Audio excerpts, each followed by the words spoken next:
Hi, this is Revathi. Welcome to అందమైన కథల పొద్దురిల్లు. Video చూస్తున్న ప్రతి ఒక్కరికి, అలాగే లైక్స్, కామెంట్స్ ఎంకరేజ్ చేస్తున్న వారందరికీ నా హృదయపూర్వక ధన్యవాదాలు. ఇక కథలోకి వస్తే, చెల్లెల విషయంలో మైథిలి కళ్యాణ్ని అపార్థం చేసుకొని ఆ భావనలో ఉంటుంది కదా. ఆ తర్వాత నుంచి స్టోరీ కంటిన్యూషన్. నీ తనుకై ఎపిసోడ్ నెంబర్ 31.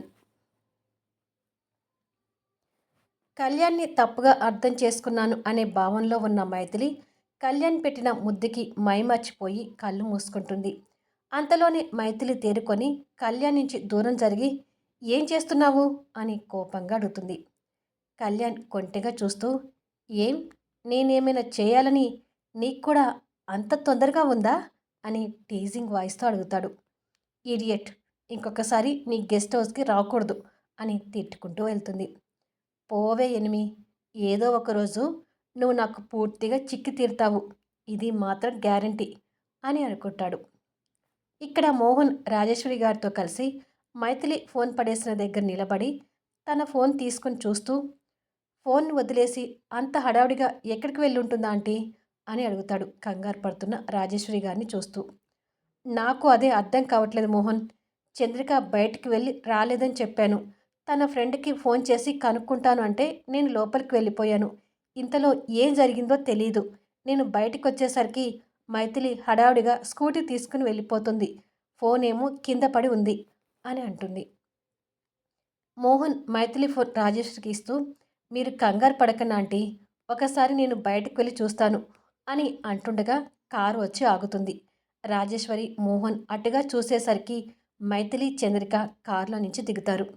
అమ్మయ్య, వచ్చేశారు అంటూ రాజేశ్వరి వాళ్ళ ఎదురుపోతుంటుంది. మోహన్ కూడా వాళ్ళని చూసి రిలాక్స్ అవుతాడు. అంతలోనే రాజేశ్వరి గారు చంద్రికకి తగిలిన దెబ్బలను చూసి కంగారు పడుతూ, ఏమైందే, ఏంటి ఈ దెబ్బలు అని అడుగుతుంది. మోహన్ కూడా దగ్గరకు వచ్చి కాస్త కంగారు పడుతూ, చంద్రికకి ఏమైంది మైథిలి అని అడుగుతాడు. వాళ్ళ ఫ్రెండ్ ఇంటి నుంచి ఆ ఆటోలో వస్తుంటే యాక్సిడెంట్ జరిగిందంట. సమయానికి మా బాస్ చూసి తనకు సహాయం చేశారు అని జరిగింది చెప్తుంది. రాజేశ్వరి అంతే కంగారు పడుతూ, బయటికి వెళ్ళినప్పుడు తొందరగా ఇంటికి రావడం తెలీదా? ఈ మధ్య నీకు పెత్తనాలు బాగా ఎక్కువయ్యాయి, అవి తగ్గించుకుంటే మంచిది అని చంద్రికని తిడుతుంటే చంద్రిక ఏడుపు మొహం పెట్టుకుంటుంది. పాపం అమ్మ ఇది, ఇప్పటికే దెబ్బలతో ఇబ్బంది పడుతుంది, తనని ఏమీ అనకు అంటుంది మైథిలి. దీనికి నీ గారాబం ఎక్కువ అవుతుంది మైథిలి, అందుకే ఇలా తయారవుతుంది. చీకటి పడకముందే తొందరగా ఇంటికి వచ్చి ఉంటే ఈ యాక్సిడెంట్ తప్పేది కదా అంటుంది రాజేశ్వరి. మనం ఇక్కడే ఉంటే అమ్మ ఇలాగే తిడుతుంది కానీ మనం లోపలికి వెళ్దాం పద చంద్రిక అని మైథిలి చంద్రికని తీసుకుని లోపలికి వెళ్తుంటుంది. చూసావా మోహన్, అక్క చెల్లిద్దరూ ఎలా ఒకటవుతారో అంటుంది రాజేశ్వరి వెళ్తున్న వారిని చూస్తూ.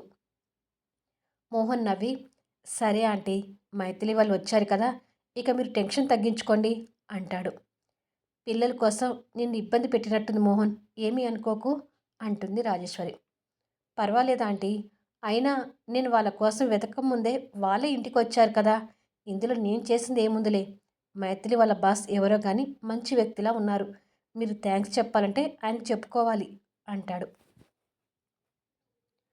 మరుసటి రోజు మైథిలి ఆఫీస్కి రెడీ అయి శ్రేయ ఇంట్లో జరిగిందంతా ఒకసారి గుర్తు తెచ్చుకొని తన గురించి బాధపడుతూ, ఒకసారి శ్రేయకి ఫోన్ చేసి మాట్లాడితే కరెక్టేమో అని అనుకొని తనకి కాల్ చేస్తుంటుంది.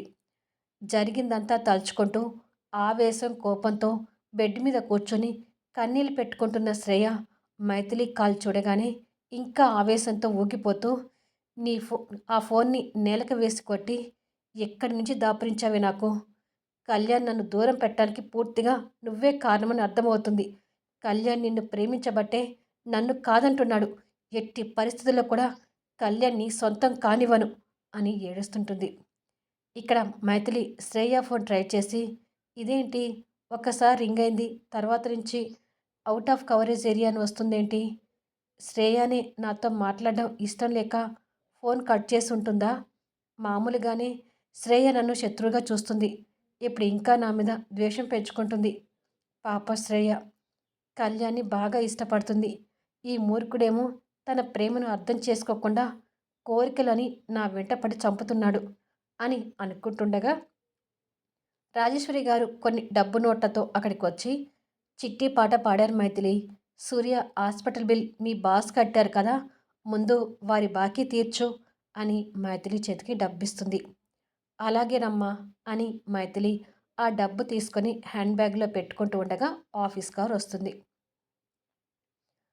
కొద్దిసేపటికి మైథిలి ఆఫీస్‌కి వెళ్ళి తన క్యాబిన్‌లోకి వెళ్ళేసరికి కళ్యాణ్ వర్క్‌లో బిజీగా ఉంటాడు. గుడ్ మార్నింగ్ కళ్యాణ్ అంటుంది. Good morning enemy. ఏంటి లేట్ అని అడుగుతాడు. ఎక్కడ లేట్ అయింది? కరెక్ట్ టైంకి వచ్చాను కదా అంటుంది. కళ్యాణ్ చూస్తున్న ఫైల్ క్లోజ్ చేస్తూ ఒక్క నిమిషం లేట్ అయింది అంటాడు. ఆ మాటకి మైథిలి కోపంగా చూస్తుండగానే కళ్యాణ్ చైర్లో నుంచి లేచి తన దగ్గరికి వచ్చి తన నడుము పట్టుకుని దగ్గరికి లాక్కుంటాడు.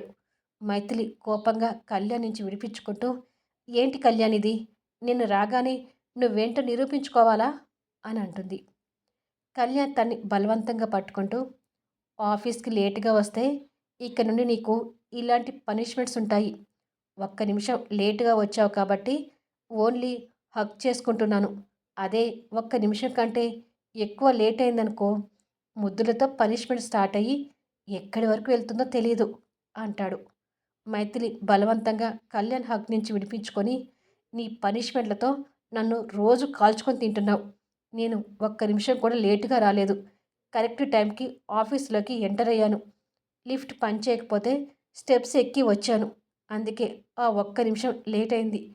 దీనికి బాధ్యత నువ్వే వహించాలి అంటూ బ్యాగ్లో నుంచి డబ్బు తీసి ఇదిగో అమౌంట్ అంటుంది. కళ్యాణ్ ఆ అమౌంట్ వైపు అర్థం కన్నట్టుగా చూస్తుంటే సూర్య హాస్పిటల్ బిల్లు కట్టావు కదా ఆ డబ్బు మొత్తం 1,20,000 అంటుంది. నేను ఆ డబ్బు అడగలేదు కదా అంటాడు. నువ్వు అడగకపోయినా ఇవ్వాల్సిన బాధ్యత నాకుంది. ఒకరికి రుణపడి ఉండటం నాకు ఇష్టం లేదు అంటుంది. నేను కూడా ఎవరికీ రుణపడి ఉండను. ఆ హాస్పిటల్ బిల్ 1,18,800 మాత్రమే అని ఆ కట్టల నుంచి 200 తీసి ఇవ్వబోతుంటే ఈ 200 ఇవ్వడం ఎందుకు ఉండనివ్వు అంటుంది. 200 కాదు కదా! ఒక్క రూపాయి ఎక్కువ ఇచ్చినా తిరిగి ఇచ్చేస్తాను. నా పేరెంట్స్ నాకు బోలెడన్ని ఆస్తులు సంపాదించి పెట్టారు. అంటే ఆ ఆస్తులని నా సొంతం. ఆ ఆస్తి అంతస్తులు చూసుకొని అహంకారంగా ఉంటానన్న మాట కూడా నిజమే. కానీ నాది కాని ఒక్క రూపాయి అయినా సరే అది నాకు భిక్షంతో సమానం. అదే నీదైతే రూపాయి కాదు కదా! పైసా కూడా యాక్సెప్ట్ చేయను అని తన చేతిలో 200 పొగరుగా పెడతాడు. వీటికేం తక్కువ లేదు అంటూ మైథిలి ఆ 200ని బ్యాగ్లో పెట్టుకుంటుంది. త్వరగా నీ అటెండర్ డ్యూటీ పూర్తి చేసి పిఏ డ్యూటీలోకి రా. నీ టేబుల్ మీద ఒక ఫైల్ పెట్టాను. అది పూర్తి చేసి కార్లో జూబ్లీ హిల్స్ బ్రాంచ్కి వెళ్ళు. లంచ్ తర్వాత నిన్ను ఆ బ్రాంచ్కి వచ్చి కలుస్తాను. ఇప్పుడు నేను బయటకు వెళ్తున్నాను. ఏమైనా డౌట్స్ ఉంటే కాల్ చేయి అని వెళ్ళబోతుంటే కళ్యాణ్ ఒక్క నిమిషం అంటుంది. కళ్యాణ్ ఆగి ఏంటి అంటాడు. శ్రేయకి నేను ఫోన్ చేస్తుంటే రెస్పాన్స్ అవ్వడం లేదు. ఒకసారి నువ్వు తనకి ఫోన్ చేసి మాట్లాడతావా అని అంటుంది. ఆ పేరు వినగానే కోపంతో కళ్యాణ్ ఫేస్ ఎక్స్ప్రెషన్ మారుతూ తనకి నేను ఫోన్ చేయడం ఏంటి అని అడుగుతాడు. కళ్యాణ్తో మాట్లాడడానికి మైథిలి కాస్త భయపడుతూ అంటే తనకి ఫోన్ చేసి జరిగిన దానికి నువ్వు ఒక్క సారీ చెప్తే తను కాస్త కూల్ అవుతుందని నా అభిప్రాయం అంటుండగా కోపంతో కళ్యాణ్ కళ్ళు ఎర్రగా మారిపోయి నీకు అసలు బుద్ధుందా? నేను తనకి సారీ చెప్పడం ఏంటి? నేను ఏం తప్పు చేశానని తనకు సారీ చెప్పాలి అని అడుగుతాడు. కొంచెం నేను చెప్పేది అర్థం చేసుకోవడానికి ప్రయత్నించు కళ్యాణ్. తనకి నువ్వంటే పిచ్చి అని అర్థమైంది. ఎలాగో మీ గ్రాని కూడా నీకు పెళ్లి చేయాలని చూస్తుంది కదా! నువ్వెందుకు తనని పెళ్లి చేసుకోకూడదు అని అడుగుతుంది. ఆ మాటలు వినగానే కళ్యాణ్ నరాలు కట్ అవుతూ నిన్ను అంటూ ఆవేశంతో మైథిలి చెంప పగలగొట్టాలని చెయ్యి తన చెంప వరకు తీసుకెళ్ళి కష్టంగా ఆపుకుంటాడు. దెబ్బ పడబోతుందనుకొని మైథిలి కూడా భయంతో ముడుచుకుపోతుంది. అంతలోనే కళ్యాణ్ కోపాన్ని కంట్రోల్ చేసుకొని చెయ్యిని వెనక్కి తీసుకొని నీతో కోరికలు తీర్చుకోవాలని నాకు పిచ్చిగానే ఉంది. ఫస్ట్ అయితే నా పిచ్చి వదిలించు. తర్వాత ఆ శ్రేయ పిచ్చి గురించి ఆలోచిస్తాను అని తనకు దగ్గరగా వస్తుంటాడు. వామ్మో! ఇదేంటి ఇలా రివర్స్ అయ్యాడు? పోయేవాడిని పోనివ్వకుండా పిలిచి పెళ్ళి అని అనవసరంగా గెలుక్కున్నాను అని మనసులో అనుకుంటూ భయంతో వెనక్కి వెనక్కి వెళ్తుంటుంది. వావ్! నా కోరికలు తీరే రోజు ఇంత తొందరగా వస్తుందని అస్సలు అనుకోలేదు అని సంతోషపడుతూ తనకు దగ్గరగా వస్తుంటాడు కళ్యాణ్. మైథిలి ఇంకా భయపడుతూ దగ్గరికి రావద్దు కళ్యాణ్ అంటూ ఆ క్యాబిన్ నుంచి స్పెషల్ ఛాంబర్లోకి వెళ్తుంది. కళ్యాణ్ కూడా ఆ ఛాంబర్లోకి వచ్చి గుడ్, ఈ ఛాంబర్ అయితే మనకు బాగా కన్వీనియంట్గా ఉంటుంది కదా అంటూ తనకి దగ్గరగా వస్తుంటాడు. వద్దు కళ్యాణ్, నువ్వు దగ్గరికొస్తే మళ్ళీ నేను ఆ చైర్‌ని నీ మీదకి ఎత్తుతాను అంటుంది చైర్ దగ్గరికి వెళ్తూ. సరే ఎత్తు అంటాడు. ఎత్తటమే కాదు, నీ మీద వేస్తాను కూడా అంటుంది. వెయ్యమనే చెప్తున్నాను కదా నేను కూడా అంటూ తనకి దగ్గరగా వస్తుంటాడు. మైథిలి ఆ చైర్ దగ్గరికి వచ్చి దాన్ని లేపాలని చూస్తుంటే అది ఇప్పుడు లేవడం లేదు. ఆ చైర్‌ని లేపాలని ప్రయత్నిస్తూ ఇదేంటి ఆ రోజు బాగానే లేచింది, ఇప్పుడు లేవదేంటి అని అనుకుంటుండగానే కళ్యాణ్ తనకి పూర్తిగా దగ్గరికొస్తాడు. మైథిలి అంతే వెనక్కి వెళ్తూ గోడకు స్టక్ అవుతుంది. కళ్యాణ్ తనకి ఇరువైపులా గోడకి చేతులు పెట్టి తనని లాక్ చేసి తన పెదవుల దగ్గరికి వచ్చి కొంటెగా చూస్తుంటాడు. కళ్యాణ్ అంత దగ్గరగా వచ్చేసరికి భయంతో మైథిలి హృదయ స్పందనల వేగం పెరుగుతుంటుంది. దగ్గరికి వచ్చిన కళ్యాణ్ తన పెదవులు అందుకోబోతుండగా కళ్యాణ్ ఛాతీ మీద చేయి పెట్టి వెనక్కి నెడుతూ వద్దు కళ్యాణ్, నువ్వు శ్రేయని పెళ్లి చేసుకోవద్దు, దాని పిచ్చి తగ్గియవద్దు. శ్రేయనే కాదు, నువ్వు ఎవరిని పెళ్లి చేసుకోవద్దు, సరేనా అంటుంది భయంతో. అయినా కళ్యాణ్ తన పెదవుల వైపు కొంటెగా చూస్తూ ఇంత దగ్గరికి వచ్చాక ఎలా వదిలేనినిమి అంటూ తన ఛాతీ మీద పెట్టిన చెయ్యిని తీసి దగ్గరికి వస్తుంటాడు. ప్లీజ్ కళ్యాణ్ వద్దు, ఇంకెప్పుడు నీ పెళ్లి గురించి అస్సలు ఎత్తను, నాకు బుద్ధొచ్చింది, నన్ను వదిలే ప్లీజ్ అంటుంది భయపడుతూ. కళ్యాణ్ నవ్వుతూ తన మొహాన్ని చేతిలో తీసుకొని తన తలను ఢీకొట్టి ఇంకొకసారి నా పెళ్లి గురించి ఎత్తావంటే నా మూడు కోరికలు తీర్చుకోవడమే నీ పనిష్మెంట్ అంటాడు. కళ్యాణ్ని అంత దగ్గరగా చూసి మైథిలి భయపడుతూ బుద్ధొచ్చి అంటున్నాను కదా, నీ పెళ్ళి అనే మాట ఎత్తను, సరేనా అంటుంది ఏడుపు మొహంతో. కళ్యాణ్ తనని వదిలి ఇంకొకసారి ఇలా పిచ్చి పిచ్చిగా మాట్లాడి నాకు కోపం తెప్పించుకో ఎనిమి అంటాడు. సరే అన్నట్టుగా మైథిలి బుద్ధిగా తల ఊపుతుంది. దాంతో కళ్యాణ్ తనకి దూరంగా జరుగుతాడు. మైథిలి ఊపిరి పీల్చుకొని ఆ చైర్ ఎందుకు లేవలేదా అన్నట్టుగా చూస్తుంటుంది. కళ్యాణ్ అది గమనించి ఎందుకైనా మంచిదని ఆ చైర్ పైకి లేవకుండా సెట్ చేయించాలే అంటాడు. దుర్మార్గుడికి ముందు జాగ్రత్త ఎక్కువే అని మనసులో తిట్టుకుంటూ ఉంటే అవును, నీ విషయంలో ముందు జాగ్రత్త ఉండాలని ఆ చైర్‌ని అలా సెట్ చేయించాను అంటాడు. మైథిలి కోపంతో చూస్తుంటుంది. చూసింది చాలు, ముందు నీ అటెండర్ డ్యూటీ మొదలుపెట్టు, నేను బయటికి వెళ్తున్నాను అని చెప్పి వెళ్తాడు.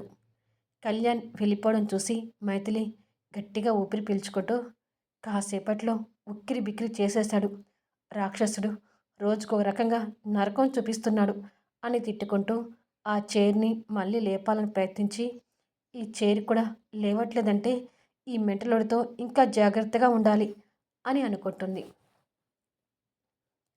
మధ్యాహ్నానికి ఫైల్ తీసుకొని కళ్యాణ్ చెప్పిన బ్రాంచ్కి కారులో వెళ్తుంటుంది. ఆ బ్రాంచ్కి ఇంకెంతసేపట్లో చేరుకుంటాము అని వెనుక సీట్లో కూర్చున్న మైథిలి డ్రైవర్ని అడుగుతుంది. ఓ అరగంటలో చేరుకుంటాం మేడం అంటాడు డ్రైవర్. కాస్త త్వరగా పోనివ్వు, బాస్ని కలవాలి అని. లేట్ అయితే ఈ మెంటలుడు హగ్గులు కిసులు అంటూ మళ్ళీ ఏ పనిష్మెంట్ ఇస్తాడో అని మనసులో అనుకుంటుండగా కారు సడన్గా ఆగుతుంది. ఏమైంది అని అడుగుతుంది డ్రైవర్ని. ఉదయం నుంచి కార్ ఇలాగే స్ట్రబుల్ ఇస్తుంది మేడం అని మళ్ళీ స్టార్ట్ చేసి డ్రైవింగ్ చేస్తూ ఇక్కడ దగ్గరలో గ్యారేజ్ ఉంది, ఒక్కసారి కార్ని చూపించి వెళ్దాం మేడం అంటాడు.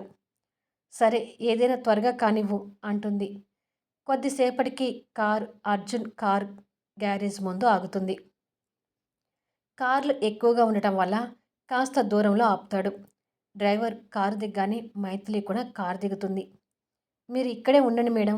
నేను లోపలికి వెళ్ళి కారు స్ట్రబుల్ గురించి చెప్పొస్తాను అని డ్రైవర్ వెళ్ళబోతుంటే, నాకు దాహం అవుతుంది.